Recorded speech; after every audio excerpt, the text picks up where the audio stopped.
Audio Jungle.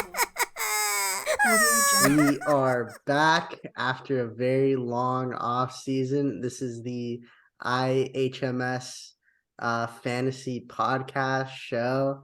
Uh, as you know, our 12, 14 watchers know, we go over the league.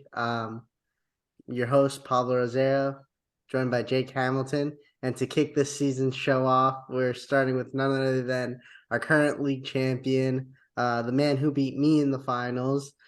Still hate him for that. We have Andres Rosero. Andres, first time visitor to the show. Yeah, happy to be here. It's time for a real winner on this show. You know what I mean? Yeah. Screw you, pal. This is actually, I think, the first time we've had, or no, this is like the second or third time we've had a guest on this show. But it's a new season. Uh, we're heading into year 4 now. Um, Andres, I know you and I have gone back and forth on this. So, as co-commissioners, let's just start off by saying, what do you expect to be new this year, and how are you kind of approaching it as being champion for the first time? Yeah, I'm actually really excited for, I think this is what, year 4 of I Hate My Son. Uh, our league is about under kindergarten, believe it or not. Yeah, no, super excited that we have year 4 of the same group of guys, and we've been adding a lot of really cool features. I know this year we're implementing a rivalry week 14. Uh, I'm not sure if it's official yet, but we're in the works of trying to designate a punishment for the loser of each of the rivalries. So keep watch of that. That's going to be really interesting. In addition to it, we got a new logo that we've been working on as well, and some t-shirt and merch coming out soon, so we can actually show off our hatred of our children in style. You know what I Shout mean? out, shout out Jaden for the logo design that came out phenomenal. Yeah. Did really well going back and forth on that design. Um, so obviously league champion. You won even with the shortened Bengals game. What was the biggest move you thought you made this off season in terms of helping you keep your title? Yeah, I think honestly the biggest move for me was trading away trading away Ayuk and Kamara to Jake. I think it's definitely risky, especially with the Kamara suspension ended up being 3 games. But I'm incredibly confident with Zay Flowers and his ability to separate and make moves after the catch, especially with the new offensive system and Lamar Jackson as his quarterback. But I think that's the one that if it backfires on me, it's going to backfire really heavily because my running back depth, it has a lot of question marks beyond Ramondre Stevenson, and I think that's a weak point in my roster. Who's a team that you're worried about heading into this year? Man, there's a few, honestly. I think this league is really top heavy, but I think if I had to choose a few teams that I'm really kind of looking out for, it would be Mthom's team, Mgherms' team for sure. I think Enrique's team could really make some noise if a few of his players end up hitting. I think your team, Pablo, and yours as well, Jake, are I think one or two breakouts away from really going into that next tier of contender. So I think one of the most exciting things about this year in particular is that now that all the teams, for the most part, have kind of gotten used to the dynasty format and have adjusted their strategies to that dynasty format. I think we're now seeing the fruits of the labor, and it's going to lead to greater parity amongst the teams in our league. And I think realistically, the biggest change that we kind of the biggest change and probably the only change that we added without really speaking to anyone was implementing pricing for moving future draft picks. I think that desensitizes teams from really moving those picks, and not getting into situations where we're at with, unfortunately, Remy and Jacoby, where they have to tank, but they don't have an incentive to tank.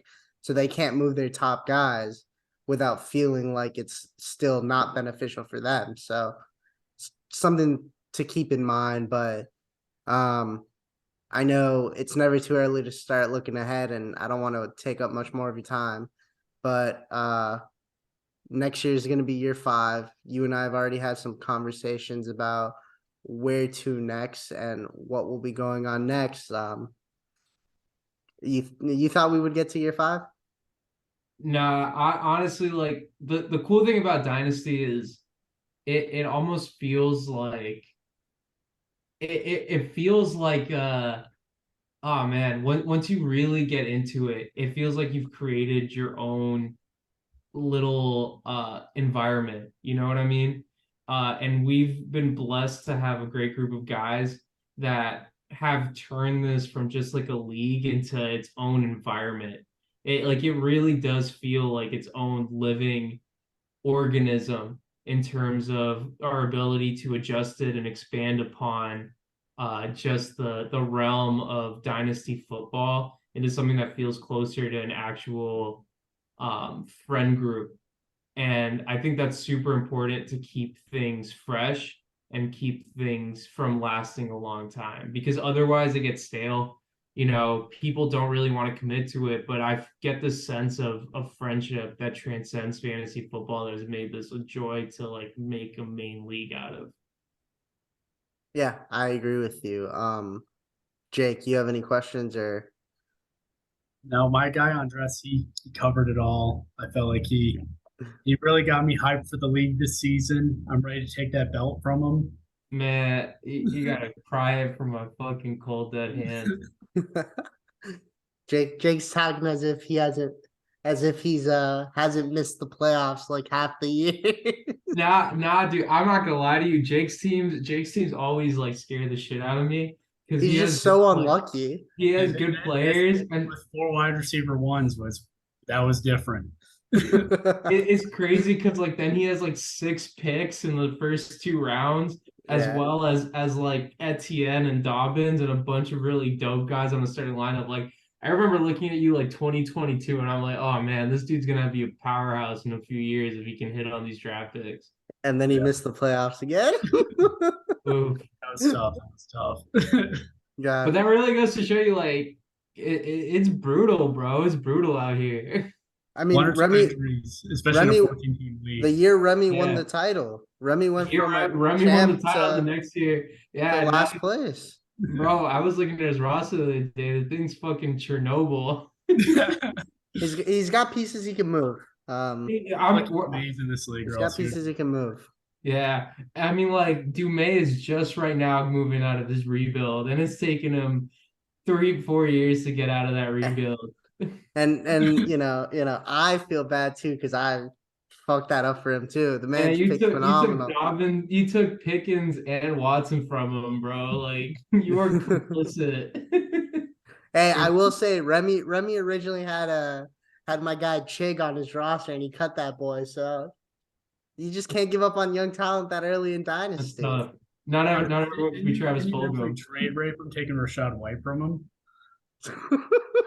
Yeah, Rashad White, the stud. He traded him to Dumais. No, it was the other way around. It was like Rashad Oh, White, the first pick of the second round for Treylon Burks. Oh. Yeah. Well, let's. Treylon Burks is good though. All right, but Dumais had a chance at getting Breece Hall for Christian Watson, and he didn't want to do it. And then he traded away Christian Watson for nothing. For Hunter literally Renfrow in a nothing. third. Oh, for who? Hunter Renfrow in a third. Oh my God, that's embarrassing. I can't believe I remember I pulled up a podcast from last year where you were talking shit about my trade for Treylon Burks. The entire time you were fleecing this man for his 2 rookie wide receivers. Fucking hypocrite. I love Dumais. All end up losing in the finals. Bro, okay, relax. I shouldn't have been there to start with. I showed Jake some trades I had offered Dumais like months ago, and like I was trying to pay back that Christian Watson trade, and he wanted no part of it. I traumatized the boy. Hey, Dume is funny because he will mess his team up, but he has morals.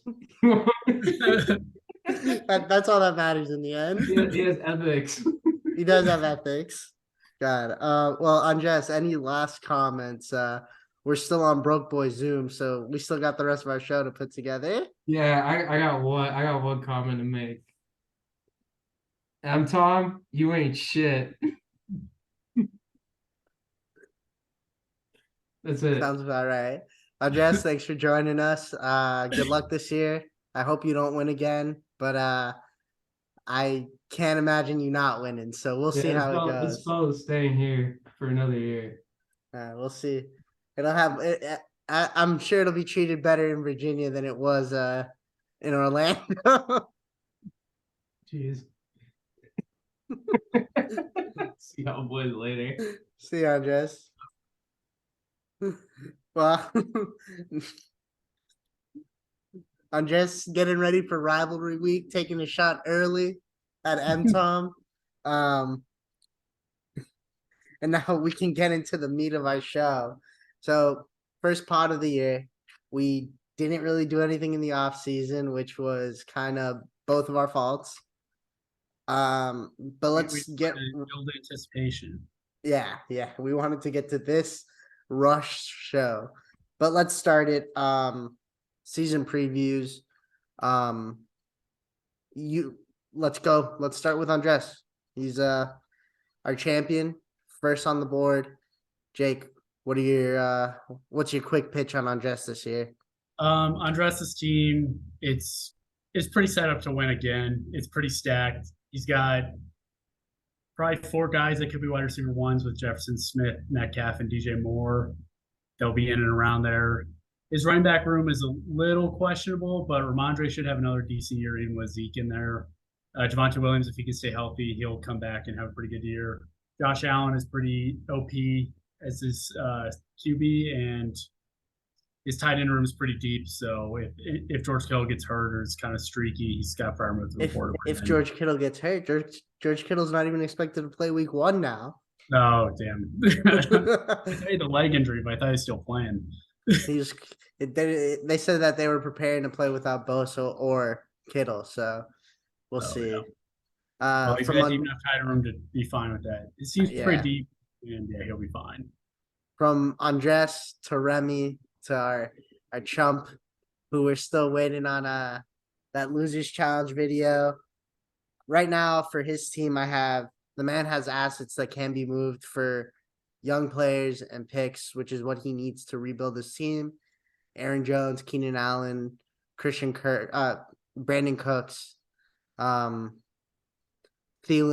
and Chark, Evan Ingram. He's got guys that he should consider moving. I think he's going to see how his season starts because his team isn't the worst in the league, but it just lacks depth, and one injury is really going to set him back a lot further than I think he'd like.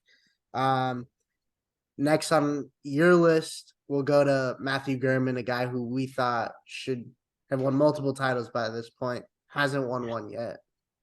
Yeah, he's back up there, back as a favorite, especially his running back room is stacked as ever. He's got Breece Hall come back from injury. He's looking like he'll play week 1, ramp up, probably be back to a full workload by week 3, 4, 5. So he'll be good for the stretch run. Saquon is really good.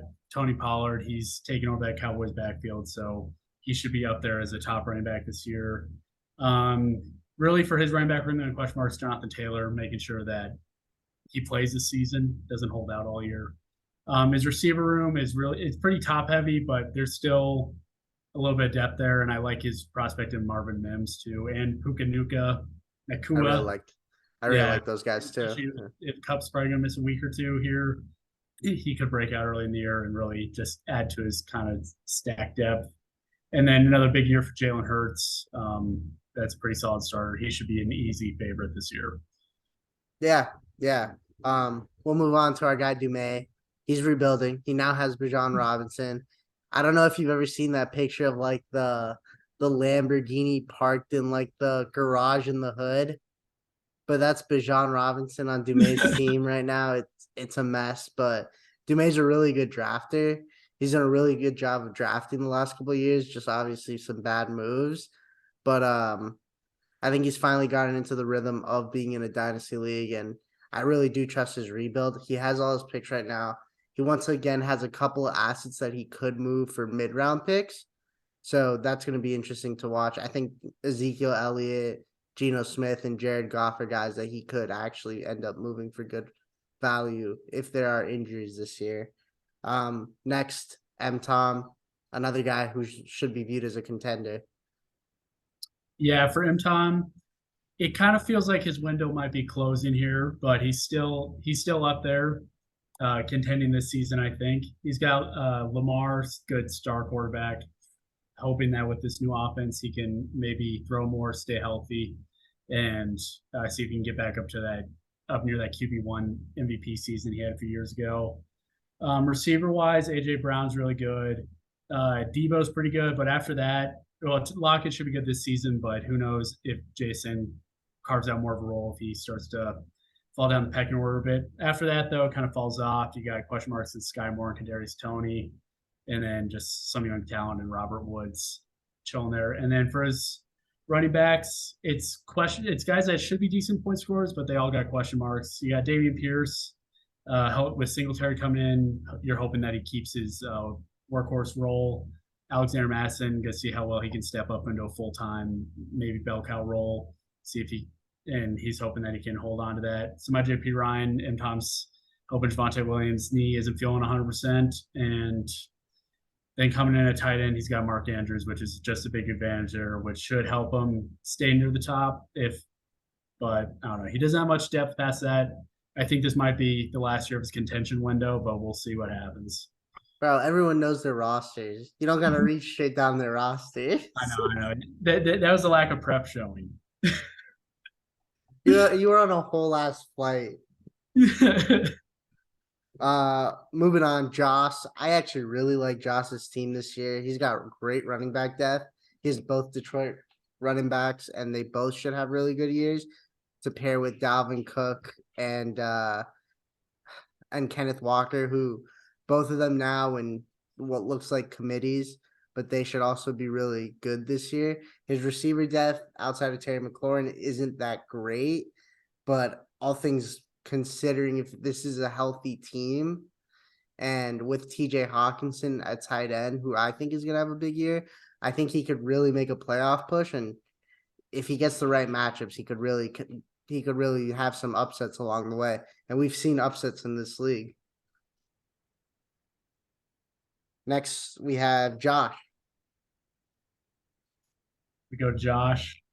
This is a team where whenever I looked at it, I realized it's a little better than I thought. I thought he's going to be a team that's kind of in the 9-10 range, but he's kind of I could see him contending this year, 1 or 2 lucky wins in the playoffs, and he wins it all. He's got his pretty stacked quarterback room. He's got good high end running backs with Nick Chubb and Austin Eckler.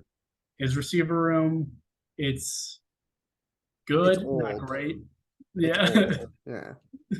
And yeah, it's pretty old other than Michael Pittman, but he's got Mike Williams in that revamped Chargers offense and DeAndre Hopkins, hoping that Ryan Tannehill has a little comeback year. And then it'll be interesting to see how Dalton Kincaid does for him as a rookie. And maybe if Dalton Kincaid breaks out early, becomes a big part of the Bills passing offense, Josh can make some noise in the playoffs.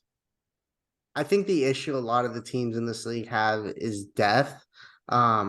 Which is hard in a 14-team league. It is. And then it's tough when you kind of mortgage your future for it too. So that's why you see teams like your team, my team, Andres, Mgherms, who have very good depth. But because we've also moved for picks and have navigated around that, Steven's team, I think this is going to be the last year he really deals with that. Very top heavy, Mixon, Jacobs, Hill, Darren Waller, Aaron Rodgers, lacks depth, but his draft trove is really good. So he'll have 2 firsts this year, including Remy's, a second, then 3 thirds, one of which is also a Remy's. So he'll be able to fill out that bench this offseason. So he can have either a good year, which is making the playoffs for him and even pushing to contend, or miss the playoffs, and it's still a win for him. Yeah, Hmm. no, he's set up well no matter what. Yeah, no, he's really set up well. He did a really good job last offseason preparing for this offseason. But the Jacobs and Mixon contracts are going to be what's going to hold him up a bit with his running back room. Next, we'll go to Ethan, who also has a bit of an issue with depth. Yeah, Ethan might be like the definition of top heavy. He's got three dudes that are probably in contention to be the best player at their position, and then after that, it kind of falls off. He had Chris Godwin and Mike Evans after losing Cooper Kupp, which that's pretty decent to help with the second wide receiver in the depth. But his real question marks are hopefully that Travis Kelce injury is only a couple weeks, or maybe he can even play this Thursday. Good news, no ACL. And then he's hoping that Russell Wilson can figure it out a bit. They can ride. I'm in for right now. Maybe I'll go talk to him for you, Ethan. Get him ready to ride. But I think Danny Dimes has a good season too. I think he bounces back. yeah. He had a good year last year, Daniel Jones, and if he can keep running the way he does and just be an average passer, then that should be enough for Ethan. As long as Ethan's top three guys stay healthy, then he should be up there. But that's the big question mark for him is one injury, and his team might be out of the playoffs. Yeah, that's funny because in my notes for your team, I have missed playoffs because you missed the playoffs. And then I have second line, can they stay healthy? Question mark.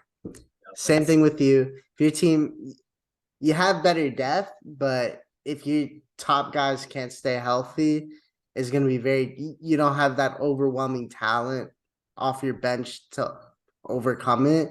But if Cup can stay healthy, you have a lot of guys who are very good half PPR players, so you can benefit. Deontay Johnson, Cup, Michael Thomas, if you can stay healthy. Jacoby Myers in that offense should be good. But outside of that, like Andres was talking about, you have a ton of draft picks, and that alone is very beneficial if you need to make moves. If guys go down and you need to get rid of someone, you have moves that are there that you can make to be better. And like Andres said, like you should contend this year. I think Jordan Love's going to have a good year. We'll see what happens with Kyler, but that was a risky move that hopefully ends up working out for you to get Kyler moving on from Justin Herbert. Yeah. Yeah, no, I think the big question with my team, as it's always been, is I'm missing, other than Cooper Kupp, I'm missing high end players. I have a lot of good kind of edge of wide receiver one, running back one players, but I'm missing like the high end top three in their position guys. Yeah. Next, let's go with my team. You can go with my team. For you, Pablo, you were the surprise run of last year. You ended up in the Super Bowl. Didn't really almost win it, I don't think. I got crushed. He didn't even have Josh Allen play. Close, but that's all right because you weren't really trying to win yet, and your team's still set up. It's got a good blend of youth. I'd say your running back room is a little. It feels like you're playing zero RB a little bit. You got a bunch of guys who are high end backups, and you're just hoping that they carve out bigger roles this year, or you're hoping that maybe their star goes down, and if that happens, then since they are good players in their own right, they can help you out a lot. It's called Hero RB, by the way. Who's the hero? James Conner, both of them. Oh, James Conner. Okay, I guess James Conner counts. Barely, but okay. So yeah, James Conner is your hero RB, and but other than that, your team has a lot of really strong youth. Justin Fields, you're just hoping that he can pass better than Zach Wilson this year, and then if he does, the moon. Yeah. Anthony Richardson, you're hoping that he just runs people over and is great. I'm hoping Justin Fields takes the leap as a passer this year, and that Anthony Richardson takes the Justin Field leap from last year this year. Exactly, and if that happens, it's all on schedule. Yeah, they get two very good quarterbacks. Your receiver room, I'm a little jealous. A lot of second year guys, and then I guess Waddle's a third year guy. but it's just a lot of really good young guys that show a lot of promise. Chris Olave, especially, he looked like he can be the number one guy there. So if he can just keep improving, maybe he holds Michael Thomas off. You got a pretty strong team to maybe come back there, especially got to shout out my Packer, Luke Musgrave. He's Yeah. going to be big this year. If he can I step up, hope so. then I think you should be back in the playoffs, maybe earn a spot back in the championship. Yeah, my biggest hope is that my rookie running backs, Roshan and Tank, have similar impact this year that Algier and Brian Robinson had last year. So that's a Yeah. hope. We'll see. But moving on, Enrique, similar as some of the other teams, lacks depth, but he has a ton of young talent. Zach Charbonnet was a great pick for him. Michael Wilson for the Arizona Cardinals, I'm a huge fan of. I tried making a deal for him earlier in the offseason unsuccessfully. And he might have a lead running back in Zach Moss, depending on the Jonathan Taylor situation. So he's definitely a team to watch out for. I think he's going to make the playoffs this year. I think he can make a run. And I think this is finally a year where it all gets put together for him if they can stay healthy. He's held on to Odell this entire time, and it might finally pay dividends. And now Jacoby's team. We got Officer TC here. He's a team that fell from grace pretty fast. Last year he was in the playoffs. He made a bit of a run. He's in lost the semifinals, I think. Yeah. Yeah. But the team's kind of fallen off quick. Christian Kirk got some competition in Calvin Ridley. Juju Smith-Schuster's knee might explode any day now. And Juju Smith-Schuster, who shouldn't even be on his team. Yeah.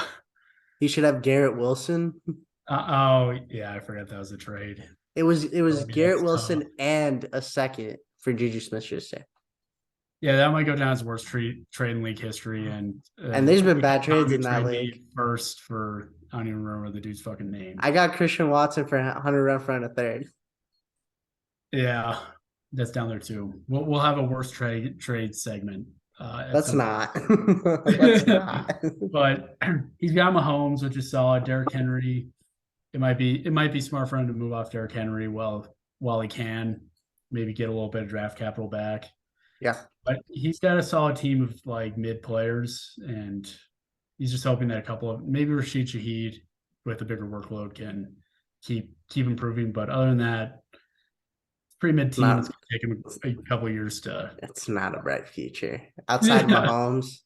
I mean, 6 points per passing touchdown is big, so that'll keep him alive in a couple games. But yeah, Mahomes gonna have to move guys. Might be guys to move to really kickstart this rebuild. Yeah, I agree. And to wrap it up, we have Mr. Tommy Blythe, whose team is actually insane this year. Consistency at running back is going to be key for him with Cam Akers and James Cook, both who will be in likely committees. We'll see what happens with them. But he's also got 3 first-round picks. He's got really good young talent. Michael Mayer, Rashee Rice, who he's been trying to move this whole time. Phenomenal depth at wide receiver, Justin Herbert. I mean, Tommy is one of those teams that should be a contender this year, but also he could trade away everyone by next week. So we'll see what happens there. Yeah, no, he's definitely done a good job moving picks. He's only got the 3 firsts left, but he's picked up some decent pieces, young pieces too, to help his team kind of be in and around the playoffs this year and just kind of see what happens. Yeah. And now, we can move on to our fun part of the show, our power rankings. So we kind of, with everything considered, laying everything out more. As we showed earlier, I think this week,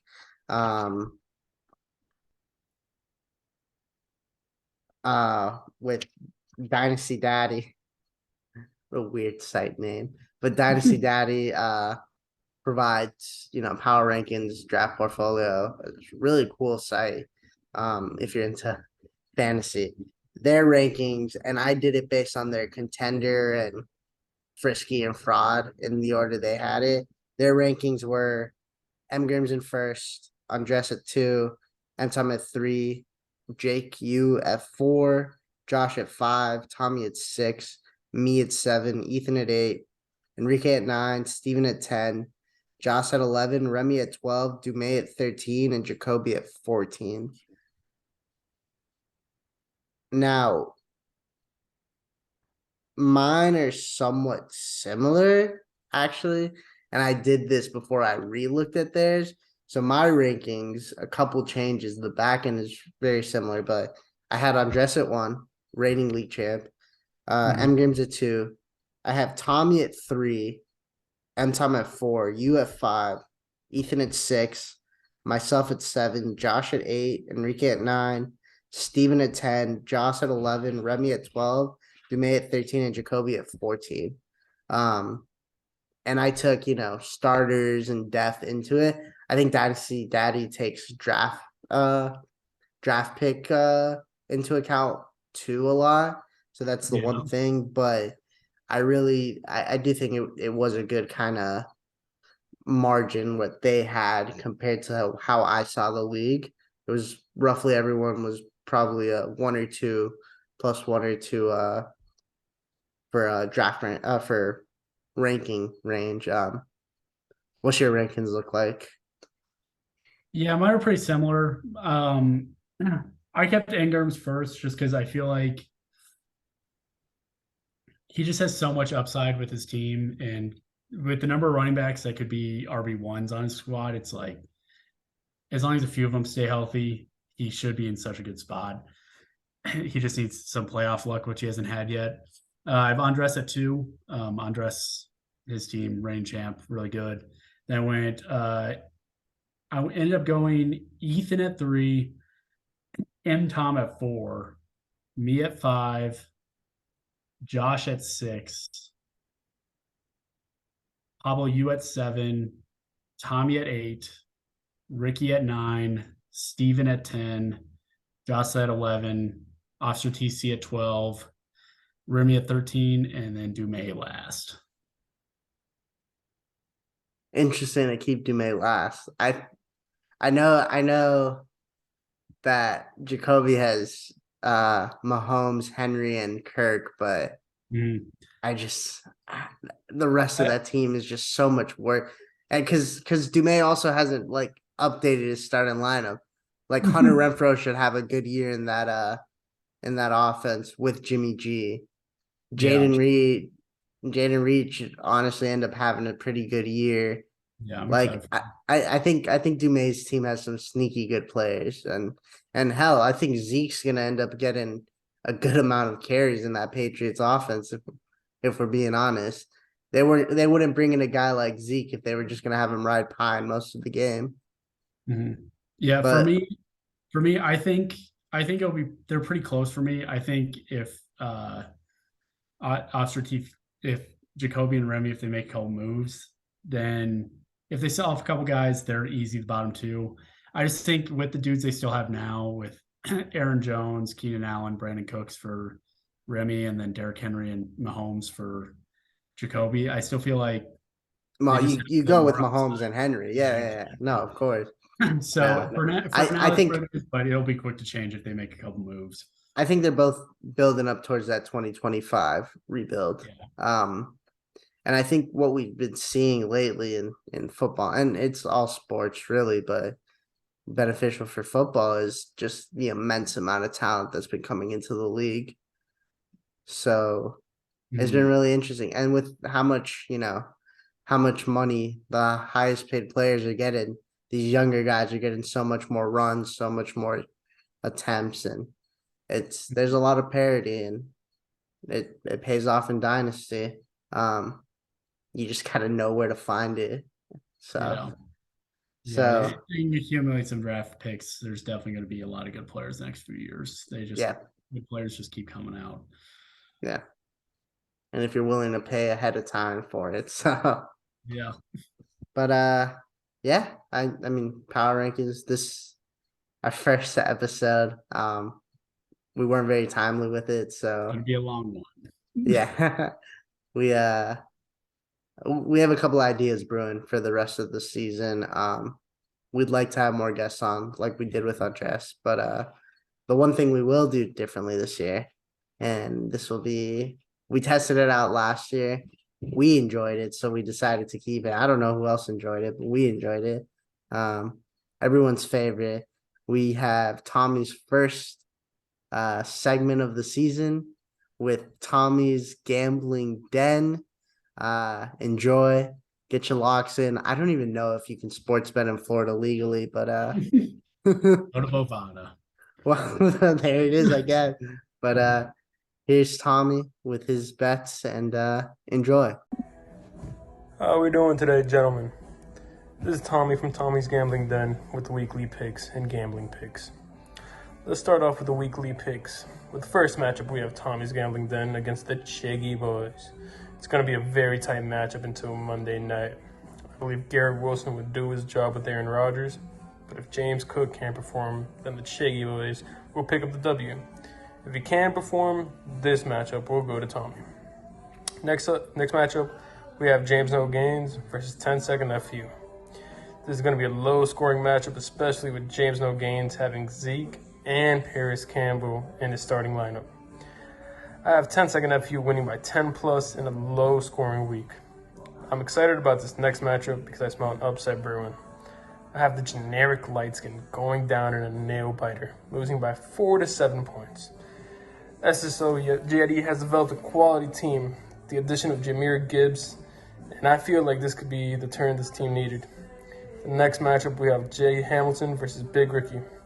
I have this week being somewhat of a breeze for Jake, where after Sunday's games, he will have the lead, but Tyler Bass will for sure secure it on Monday night.